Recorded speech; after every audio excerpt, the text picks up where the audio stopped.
Notre monde est constitué d'une grande variété Fable de pour choses. demain. On peut le concevoir Il comme était une fois une famille petite ville au cœur de l'Amérique. L'association de ces Donner de la voix.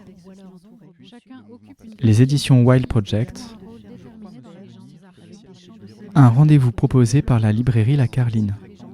C'est là le fondement fleurs d'un fort flottaient labour, au-dessus des la champs boucane verts. et la Grèce alors même anime. qu'ils avaient acquis une place prépondérante dans la conscience de la nation. Je crois me souvenir que le ciel était bleu, de ce bleu intense, si fréquent dans la région. Fatigué après une nuit passée en train, je m'engageai en faisant du stop sur la route spectaculaire qui longe les gorges du Guil, seule voie d'accès aux vallées Kéracines en période hivernale. Le col d'Izoard qui relie le Queyras au Briançonnais et le col Agnel qui permet de passer en Italie sont fermés aux premières neiges.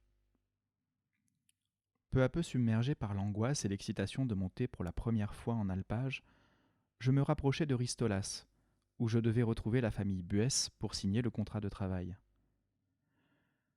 Je tombai sur Annie, qui me conduisit ensuite jusqu'au pré où Jean-Claude et Fred, son mari et son fils, étaient en train de faucher.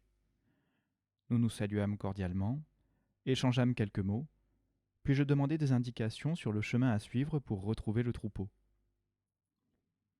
Jean-Claude leva les yeux au ciel et pointa du doigt le versant abrupt qui se dressait en face de nous. J'eus beau ausculter la montagne du regard et chercher à préciser l'emplacement de cette destination plutôt vague, je ne vis rien. Une seule certitude, il fallait monter. J'étais chargé, fatigué, je n'avais pas une bonne condition physique, il faisait chaud, et je ne savais pas exactement où j'allais.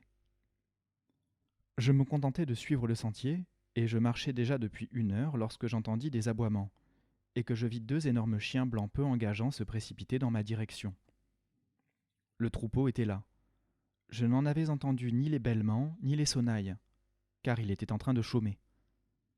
Le berger ne devait pas être loin. Je le vis, m'approchai, et engageai la conversation avec lui. Il ne s'attendait pas à me voir arriver et me fit rapidement comprendre que son père ne lui avait rien dit, et qu'il se serait volontiers passé de moi.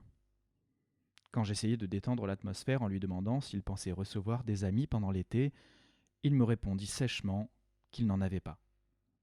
C'était Véran. On m'avait prévenu qu'une jeune femme avait été aide-bergère avant moi et qu'elle était partie après à peine 2 semaines sur l'alpage. Je commençais à comprendre pourquoi.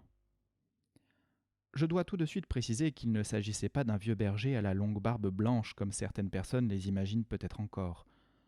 Véran était un jeune homme de 22 ans, j'en avais alors 19, mais il était néanmoins assez sauvage et il allait me falloir du temps pour me faire accepter sur sa montagne.